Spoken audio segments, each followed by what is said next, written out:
Hello et bienvenue sur le podcast Parlons Com. Je suis Bertie, la licorne de ta com et de ton business. À mon compte depuis février 2013, j'accompagne les entrepreneurs dans la mise en place d'une stratégie de communication authentique, mais surtout positive. J'aime aussi partager mon aventure entrepreneuriale pour aider ou inspirer ceux qui en ont besoin. Seul ou accompagné, je vais te parler de stratégie de communication, d'entrepreneuriat et te partager des anecdotes un petit peu croustillantes.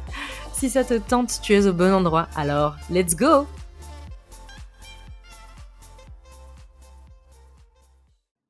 Coucou!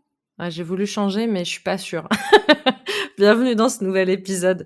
On va parler du coup communication. Donc aujourd'hui, je vais te conseiller un petit peu sur ce que tu peux mettre dans tes stories à la une sur Instagram. Alors avant de commencer, les stories à la une, c'est quoi? Donc si tu es sur Instagram, tu dois déjà plus ou moins savoir ce que c'est, mais je vais faire un petit rappel au cas où. Donc les stories à la une sur Instagram, c'est quand tu vas sur le profil de quelqu'un et que tu vois juste en dessous de sa bio et de ses petits contacts, des bulles de story qui sont en fait tout le temps ici. Les stories à la une, c'est un petit peu comme si tu pouvais classer des stories que tu as faites dans des dossiers qui sont visibles de manière permanente. En tout cas, le temps que tu les laisses visibles. Donc, tu peux mettre dedans des éléments, des stories que tu as faites, les mettre à l'intérieur, les ranger, on va dire, pour que les personnes puissent justement se renseigner sur un sujet en particulier. Les stories à la une, tu peux les créer, c'est gratuit, enfin voilà, ça fait partie de n'importe quel compte, même les comptes personnels ont accès à ça. L'avantage, c'est que ça permet d'avoir des informations tout le temps disponibles et tout le temps visibles en haut de ton profil. Puisqu'on en a déjà un petit peu parlé, mais c'est vrai que quand les gens débarquent sur ton profil Instagram, enfin en tout cas sur les réseaux sociaux de manière générale, hein, c'est bien qu'ils aient des informations assez rapidement sur ce que tu fais, comment tu le fais, pourquoi, etc. Et les stories à la une peuvent t'aider à mettre ça en avant. Maintenant que tu vois un petit peu plus à quoi ça correspond, je vais t'expliquer justement quel type de story à la une je te conseille de mettre en avant. J'ai noté 4 grandes catégories et une un peu plus à part que je te dis, enfin voilà, par laquelle je terminerai. Mais 4 grandes catégories qui, je pense, s'adaptent à, on va dire, presque n'importe quel business. Pour débuter déjà, une qui est très importante, c'est tout ce qui va être sur ta présentation. N'aie pas peur de te présenter, montre qui tu es, explique ce que tu fais, ce genre de choses-là. Et surtout, dedans, explique aussi comment on peut te contacter. Ça va être très important. Est-ce que tu préfères les contacts par mail, par téléphone? Est-ce que tu as un lien pour qu'on puisse réserver un appel découverte, etc., etc. Donc, la story qui va te permettre de te présenter, je te conseille justement, potentiellement, soit de la préparer sur Canva, par exemple, ou autre outil de création, hein, de ton choix, en avance, ou carrément, si tu es à l'aise, de t'enregistrer en story face cam. Et par contre, pense toujours à sous-titrer cette story-là. C'est important parce que les stories à la une sont vraiment un peu comme une petite vitrine, donc il vaut mieux qu'elles soient sous-titrées. C'est plus facile pour ceux qui n'ont pas le son, et de manière générale, c'est aussi plus accessible justement pour les personnes qui pourraient avoir des problèmes, enfin pour écouter des problèmes d'ouïe. Donc, la première type de story que je te conseille de faire, c'est la story présentation. La deuxième type de story à la une que je te conseille de faire, c'est la mise en avant de tes prestations et ou de tes services. Donc c'est justement expliquer qu'est-ce que tu fais. Par exemple, si tu as 3 offres, eh bien présente ces 3 offres, leur fonctionnement, leurs tarifs, et cetera, et cetera. Prends vraiment le temps de décortiquer. Autant dans la story de présentation, c'est plus de manière générale qu'est-ce que tu fais, mais là, c'est vraiment c'est quoi tes offres, c'est quoi tes prestations, c'est quoi tes services, combien ils coûtent, où est-ce qu'on fait, enfin comment on fait pour les souscrire, et cetera. Mets bien en avant tous ces éléments-là, pardon, parce que ça va vraiment te permettre justement, que les gens qui arrivent sur ton profil se disent: «Ah, maintenant que je sais qui il ou elle est, je vais pouvoir aller voir un petit peu plus précisément c'est quoi ces offres et est-ce que ça peut m'intéresser?» Troisième type de story à la une que je te conseille de mettre en avant, et on appelle ça également des marqueurs de crédibilité. J'en ai déjà parlé dans un épisode précédent, mais c'est tout ce qui va te permettre de mettre en avant ta crédibilité, de prouver ton savoir-faire. C'est tout simplement les avis clients. Que ce soit via des stories préparées en amont, que ce soit via des témoignages vidéo ou audio, ou encore des screenshots des messages que tu as reçus de la part de tes clients qui sont contents de ton travail. Crée une story à la une où tu mets tes retours clients. Retour, avis, même évolution, montrer, comment, était un client avant qu'il fasse appel à toi et comment il est après. Un exemple bête, si tu es coach sportif, si le client est d'accord, faire des avant-après, aussi bien physique, mais aussi sur, comment la personne se sent, ce que ça a changé pour elle et cetera. C'est, ultra intéressant parce que les personnes on peut s'identifier, en fait, en se disant: «Ah tiens, bah, j'étais un peu comme elle, peut-être que je peux devenir après comme elle, après, cette personne-là». Donc ça montre aussi que c'est faisable. Quatrième catégorie que je te conseille de mettre en avant, c'est justement tous les supports, tous les autres éléments sur lesquels on peut te retrouver. Alors, ne va pas faire de la pub pour ton Facebook sur tes stories Instagram à la une, hein, c'est clairement pas le lieu. Quand les gens te suivent sur Insta, c'est pas pour aller te suivre sur Facebook ou LinkedIn à côté. Alors bien sûr qu'ils le peuvent, on est d'accord, mais ils sont là, ils sont sur Insta. Donc si déjà ils s'abonnent maintenant, pas besoin d'aller leur dire: «Je suis également sur Facebook, j'ai une page LinkedIn, je suis sur TikTok» et cetera et cetera.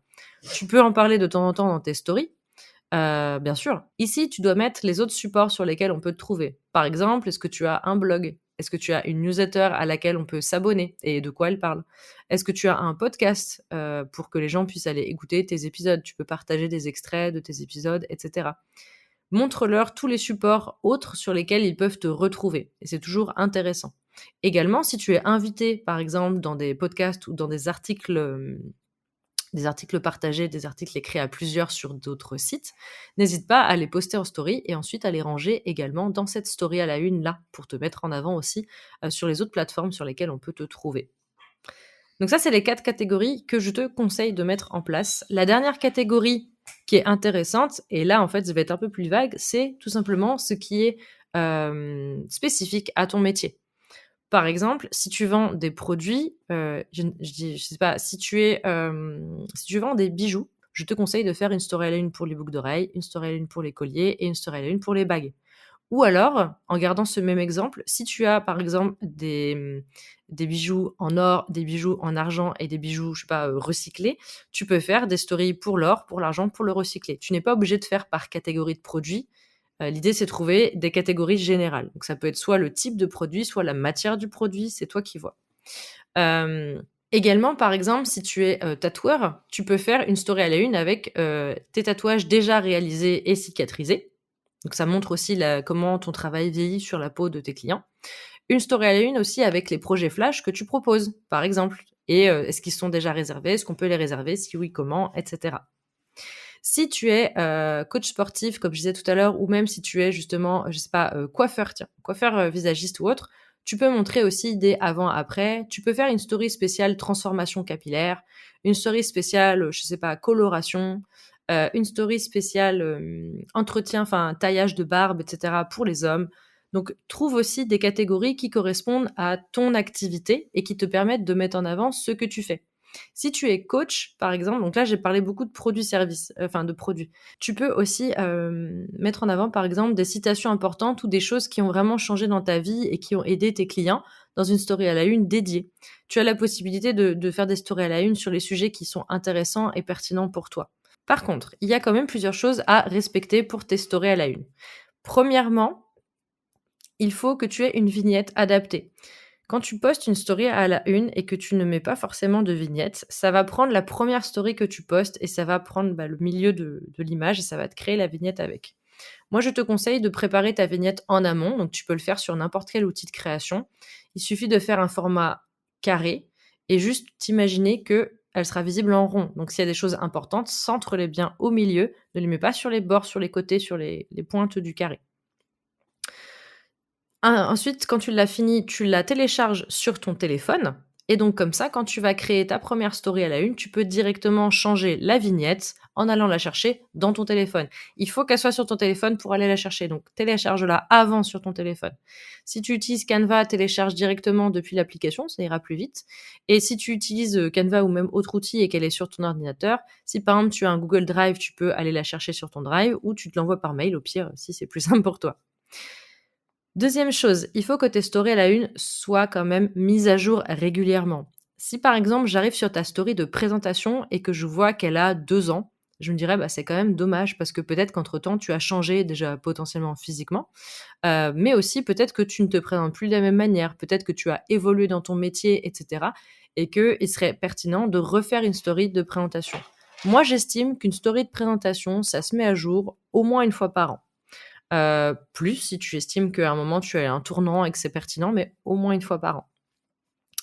Pareil, les stories à la une, c'est bien d'avoir pas mal de choses dedans parce qu'avoir juste une story à la une avec 2 stories dedans, c'est pas ultra intéressant.